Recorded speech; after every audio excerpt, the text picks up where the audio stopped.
અમદાવાદ જિલ્લાના ધોળકા તાલુકાના પીસાવાડા ગામે પહોંચી ગુજરાત ક્રાઇમ ન્યૂઝની ટીમ, જહાં સાબરમતી નદીમાં જે પાણી આવેલું છે જે આસપાસના વિસ્તારમાં ફરી વળ્યું છે અને નીચાણવાળા વિસ્તારમાં જે ખેડૂતોના ખેતર છે ત્યાં પાણી ફરી વળ્યું છે અને પાકમાં પણ નુકસાન થયું છે।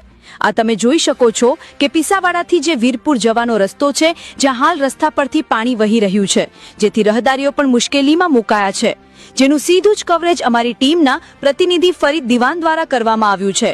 રિપોર્ટર ફરીદ દિવાન, ખેડા। અમે જઈ રહ્યા હતા પીસાવાડા ગામ, જે અમદાવાદ જિલ્લાના ધોળકા તાલુકામાં જે પીસાવાડા તરીકે ગામ આવ્યું છે, ત્યાંથી અમે જઈ રહ્યા હતા કે પીસાવાડા રોડથી જે વીરપુર જવાનો જે રસ્તો છે તો તમે જોઈ શકો છો કે રસ્તા પર અમે આવી રહ્યા હતા તો આ પાણી તમે જોઈ શકો છો। કેમેરામેન તમે પાણી બતાવો કે અહીંયા આગળ જે સાબરમતી નદીનું જે પાણી આવ્યું છે એણે રુદ્ર સ્વરૂપ ધારણ કર્યું છે। તો નદીનું જે પાણી આવી રહ્યું છે એ આજુબાજુના અહીંયા આગળ જે ખેતરમાં જઈ રહ્યું છે અને ખેડૂત જે છે એને પાકને પણ નુકસાન થઈ રહ્યું છે।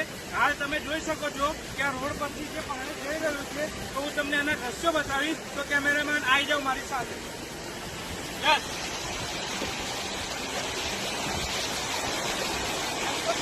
તમે જોઈ શકો છો કે આ પાણી જઈ રહ્યું છે, જે રીતે જે આજુબાજુમાં જે ખેતર આવી રહ્યા છે એ પાકને નુકસાન થઈ રહ્યું છે।